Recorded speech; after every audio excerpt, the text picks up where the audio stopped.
Welcome back, tribe. We have another article here that will just leave you speechless. I posted in the community section, but it's still mind-blowing that this is real.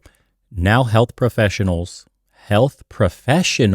not normal people on the street, health professionals are urged to avoid calling vaginas bonus holes. That's correct. Bonus holes is now what we have to refer to them. Is that not the most sexist thing ever?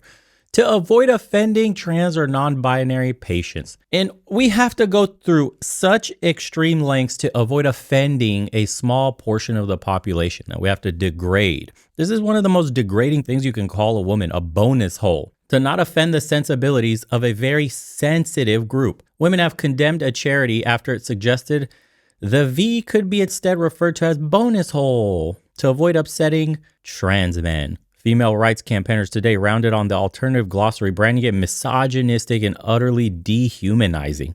It is featured on charitable organization Joe's Cervical Cancer Trust on the page Health Professionals Who Are Treating Patients Who Have the Disease. God, we have to be so inclusive. The amount of tolerance that we're subjected to, that we're indoctrinated into believing we should have, is the very reason the West has fallen. It's the very reason the West is in such disarray. Have you noticed Halloween has all but disappeared? Hardly any kids on the street compared when we were children and our parents were children and so on.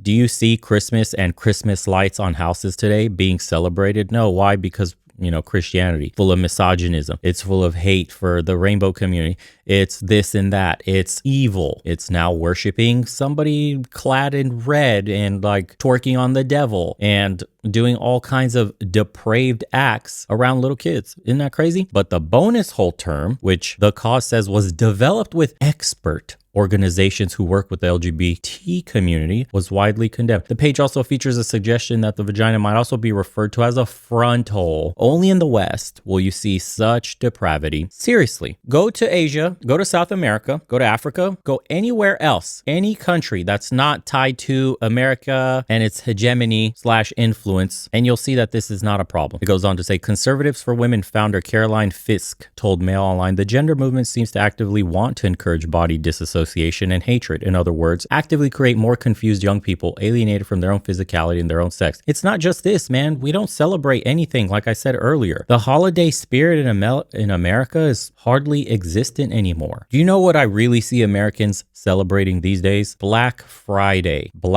Capitalism. Black Friday is about the only thing we go crazy for in America. You're not going to see people singing Christmas carols anymore. Turkey and Thanksgiving has been reduced to eating in or Friendsgiving. People don't even spend time with their families anymore.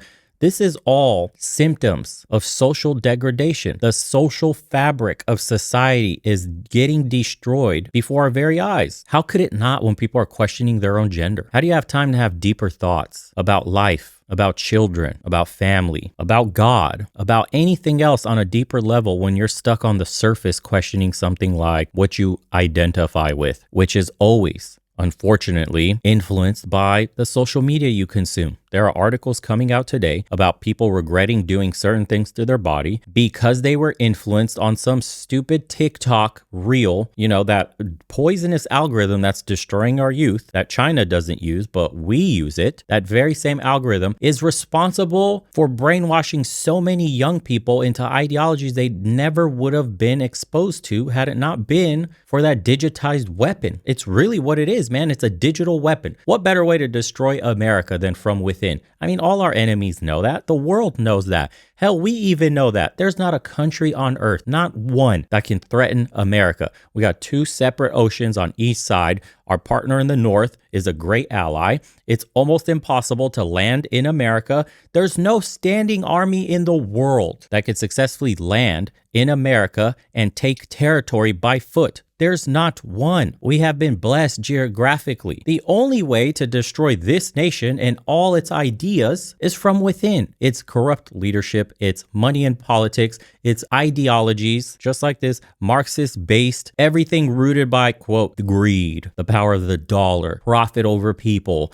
This is how we're getting destroyed. Corporatism. This is the fall of America. We no longer create strong nuclear families. Our social nets are destroyed. We're questioning baseline reality. And we're enabling and affirming children to make permanent changes in their life that they will either grow to regret or worse, press end game because they can't go back and their feelings changed. And another article here just stating the same thing. This is kind of making the rounds everywhere. It's very fresh. Says as cancer charity is accused of dehumanizing women. Right. And this has been happening, in women's sports, too, just to be inclusive. Now we have inclusive language. Bonus hole. Is that the craziest euphemism yet in the debate? Well, I wonder. Front hole is another alternative to avoid patients feeling hurt or distressed. Like, how far do you have to go in affirming somebody's make-believe in their head? Like, where do we draw the line? Because if there's no line at gender and sex, then it's open season on whatever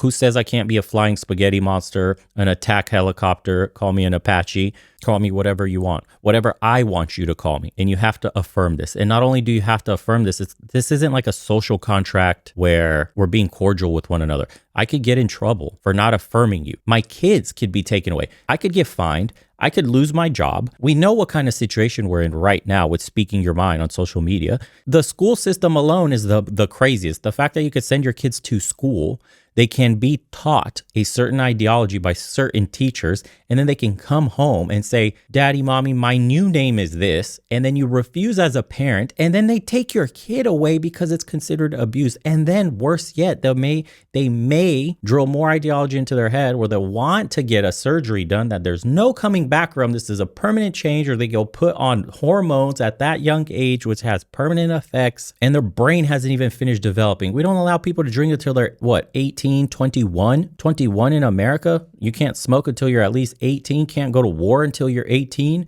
You're not old enough to drive until you're 18. So you're not allowed behind a wheel of a vehicle, but you are allowed to cut something off. You're allowed to go on hormones that completely mess up your body. And they go on to complain in the article just how misogynist all this is, yada, yada, yada. But again, this isn't going to stop, man. Until women come together as a monolith and completely reject these ideas, this is not going to stop. We're going to keep pushing. They're playing the game, a death by 1,000 cuts. Slowly but surely, one step at a time, the line in the sand is being redrawn inch by inch by inch. And you're going to wake up tomorrow, the day after, a year from now, 10 years from now, not understanding how they've gained so much power. This is what's happening today. Certain ideologies have been making impressive headway, little by little, where people are all of a sudden waking up going, holy hell, how come I can't have an opposing view? What happened? How did we get here? Whoa, wow, now there's censorship all over the internet. Oh my God, certain things not allowed to read.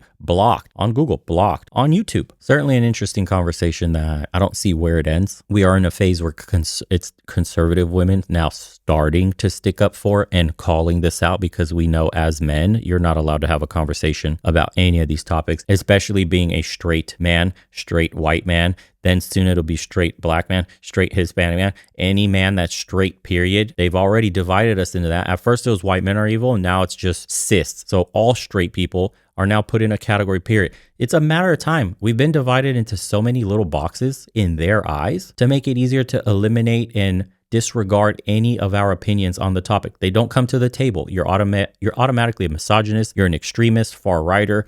You're a bigot, a phobe, ism, whatever it is. You've already been labeled all of these things at once, no matter where you come from, if it opposes their worldview. How can you possibly have a conversation with somebody like this? That's the point. You can't. That's the point. They don't want to. The point is power and control. Once people realize this, think we're going to change our tune on all this tolerance stuff. Until then, enjoy watching the line in the sand constantly inch up closer to your ass until you're backed up into a corner. There's no room left, and God save you then.